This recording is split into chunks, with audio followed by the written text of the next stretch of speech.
আসসালামু আলাইকুম ওয়া রাহমাতুল্লাহি ওয়া বারাকাতুহু। আলহামদুলিল্লাহ আলহামদুলিল্লাহি ওয়া কাফা ওয়া সালামুন আলা ইবাদিহিল্লাযীনা ইসতাফা আম্মা বা'দ। প্রশংসা কেবলমাত্র মহান আল্লাহরই জন্য এবং শান্তি বর্ষিত হোক মুহাম্মদ সাল্লাল্লাহু আলাইহি ওয়াসাল্লামের উপর এবং তার মনোনীত বান্দাদের উপর। আজকের সংক্ষিপ্ত সময়ে বক্তব্যের বিষয় হচ্ছে ইমরান বিন বশিরের মিথ্যাচারের জবাব কোরআন ও সহিহ হাদিসের আলোকে তথ্যভিত্তিকভাবে। প্রিয় ভাই ও বোনেরা, আজ আমরা এমন একজন ব্যক্তির বক্তব্যের জবাব দিতে যাচ্ছি যিনি নিজেকে হাফেজ মুফতি দাবি করলেও ইসলামের সবচেয়ে সংবেদনশীল ও পবিত্র বিষয়ের উপর মিথ্যা অপপ্রচার করেছেন। তিনি রাসূলুল্লাহ সাল্লাল্লাহু আলাইহি ওয়াসাল্লাম ও সাহাবায়ে কেরামের উপর এমন অপবাদ দিয়েছেন যা শুধু ভিত্তিহীন নয়, বরং ইমানের জন্য ভয়ঙ্কর হুমকি স্বরূপ। অপপ্রচারের মূল বিষয়টা ছিল এরকম: এই ভণ্ড দাবি করেন যে নবী করিম সাল্লাল্লাহু আলাইহি ওয়াসাল্লাম এবং সাহাবীরা নাকি নারীদের সঙ্গে সাময়িক চুক্তিতে সহবাস করেছেন এবং এখনো নাকি তা জায়েজ। নাউযুবিল্লাহ। এর জবাব কোরআন এবং সহিহ হাদিস দিয়ে আমরা এখন দিব। মোতাবিয়া নাকি সাময়িক চুক্তি, যা ইসলামে একটা সময়ে চালু ছিল, এটা নাকি এখনো আছে।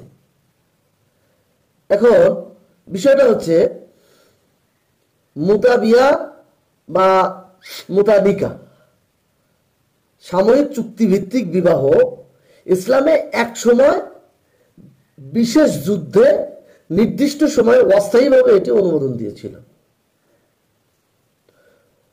তবে এর শেষ সিদ্ধান্ত, যেটা আখিরি সিদ্ধান্ত বলা হয়, সেই আখিরি সিদ্ধান্তটা কি ছিল? আখিরি সিদ্ধান্তটা ছিল নবী করিম সাল্লাল্লাহু আলাইহি ওয়াসাল্লাম বিদায় হজ্জের সময় স্পষ্টভাবে মানে মুতা বিবাহটা নিষিদ্ধ করেন, ঘোষণা করে দেন নিষিদ্ধ। সহিহ মুসলিমে হাদিসটা এসেছেন, ইয়া আইয়ুহান নাস ইন্নী ক্বাদ কুনতু আযিনতু লাকুম ফিল ইসতিমতা' মিনান নিসা ওয়া ইন্নাল্লাহা ক্বাদ হাররামাহু ইলা ইয়াউমিল কিয়ামাহ মিনহুন্না শাইউন ফালইউখাল্লা সাবিলা। সহিহ মুসলিম।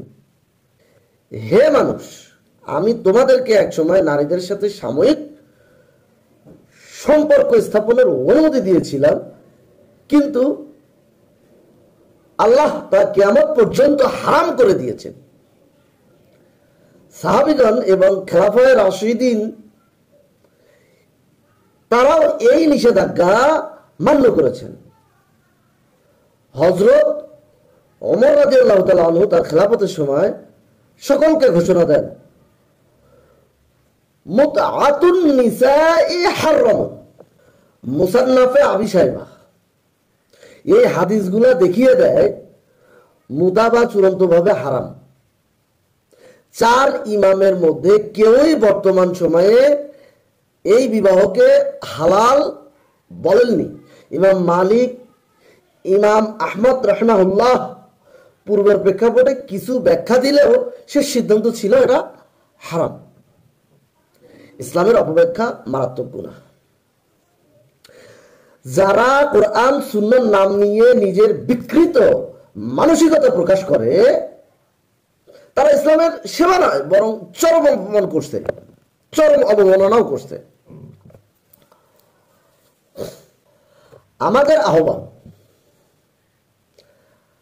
আমরা আলেমদের জনগণের সকল সচেতন মানুষের উপর আহ্বান জানাই, দয়া করে এই মিথ্যাবাদী ও বিভ্রান্তিকর বক্তব্যের জবাব দিন কোরআন ও সুন্নাহের আলোকে।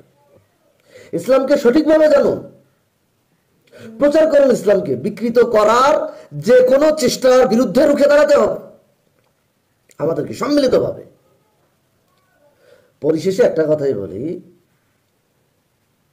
যেটা কুরআনুল কারীমের সূরা কাহাফ 18 নম্বর সূরা 103 এবং 104 নম্বর আয়াতে আসছে যে কুল হাল তুনাব্বিউকুম বিল আখসারিনা আমালা আল্লাযীনা আদাল্লা সা'য়ুহুম ফিল হায়াতিদ দুনিয়া ওয়া হুম ইয়াহসিবুনা আন্নাহুম ইহসাবুনা সুনআ।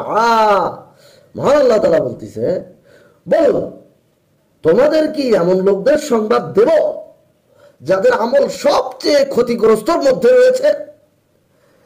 তারা সেই সব যারা দুনিয়ার জীবনে ভুল পথে চেষ্টা করেছে, অথচ মনে করেছে তারা সঠিক কাজই করছে। এই ভিডিও কেবল সূক্ষ্ম শিক্ষামূলক উদ্দেশ্যেই তৈরি করা হয়েছে।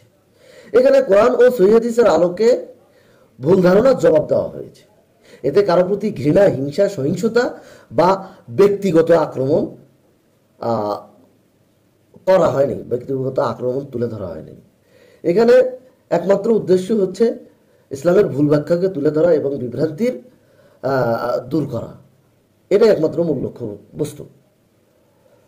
আপনার আমার মতামত ভিন্ন হতে পারে, কিন্তু আমরা বিনীতভাবে অনুরোধ করছি গঠনমূলক আলোচনা, তথ্যভিত্তিকভাবে ইসলামকে জানতে হবে। এই বিষয়ে এটা হচ্ছে একটা শিক্ষণীয় ভিডিও এই হিসেবে তুলে ধরা হয়েছে। আল্লাহ আমাদেরকে হেদায়েত দান করুন, আমিন।